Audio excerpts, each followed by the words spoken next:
Saya mewakili sahabat-sahabat netizen saya yang ada dekat luar ini, kami nak declare sesiapa saja sentuh Tan Sri Muhyiddin Yassin dan Tuan Guru Hadi Awang, kami akan anggap mereka musuh kami.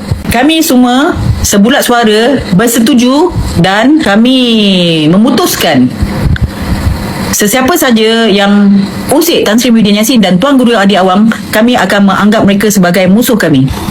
Dan ini adalah keputusan kami bersama, sokongan kami bersama. Dan hari ini, sebulat suara, kami berbincang secara open di sini dan majoriti bersetuju. Jadi, sama ada anda pakai baju logo acah-acah bersatu ke, acah-acah Perikatan Nasional ke, acah-acah PAS ke, acah-acah gerakan, as long as kamu serang Tan Sri Muhyiddin Yassin dan Tuan Guru Hadi Awang, kami akan anggap anda adalah walanun. Sebab saya nak bagi tahu anda semua, kalau Tan Sri Muhyiddin Yassin, Tuan Guru Hadi Awang bukan pemimpin yang bagus, jawab soalan saya. Pertama, pernah ke Tuan Guru Hadi Awang ataupun Tan Sri Muhyiddin Yassin menginyai anda semua? Boleh anda jawab? Pertama, ada ke tak ada? Kedua, ada ke tidak Tan Sri Muhyiddin Yassin menzalimi anda semua? Ada ke tak ada? Soalan saya. Anda kena bagi tahu, ada ke tak ada Tan Sri Muhyiddin menzalimi anda semua? Ketiga, soalan kami, ada ke tidak Tan Sri Muhyiddin curi duit anda? Keempat, ada ke tidak Tan Sri Muhyiddin Yassin menyalahgunakan kuasa dia untuk membelakangkan rakyat? Ada ke tidak Tan Sri Muhyiddin Yassin menggunakan kuasa dia untuk membelakangkan rakyat? Ada ke tidak? Adakah Tan Sri Muhyiddin Yassin bukan seorang pemimpin yang baik?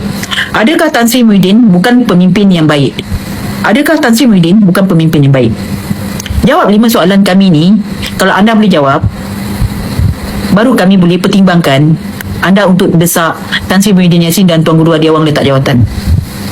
Jika anda tidak boleh, maka memang sah anda ambil duit Madanon untuk jadi pengkhianat di dalam Perikatan Nasional. Sebab saya nak bagi tahu, bila papanun anda tidak kuat, lemah, dia tahu dia tak boleh nak lawan, dia terpaksa dana siapa-siapa saja yang boleh dibeli harga diri mereka untuk jadi pengkhianat di dalam Perikatan Nasional. Itu yang berlaku pada saya. Itu yang berlaku pada saya. Saya dizalimi, saya ditikam, saya diinyaya dan saya difitnah oleh orang yang sama yang sedang desak Tan Sri Muhyiddin Yassin dan Tuan Guru Hadi Awang letak jawatan. Orang yang sama. Orang yang sama. Ni orang yang sama ni. Yang fitnah saya, orang yang sama sedang memburuk-burukkan Tan Sri Muhyiddin Yassin.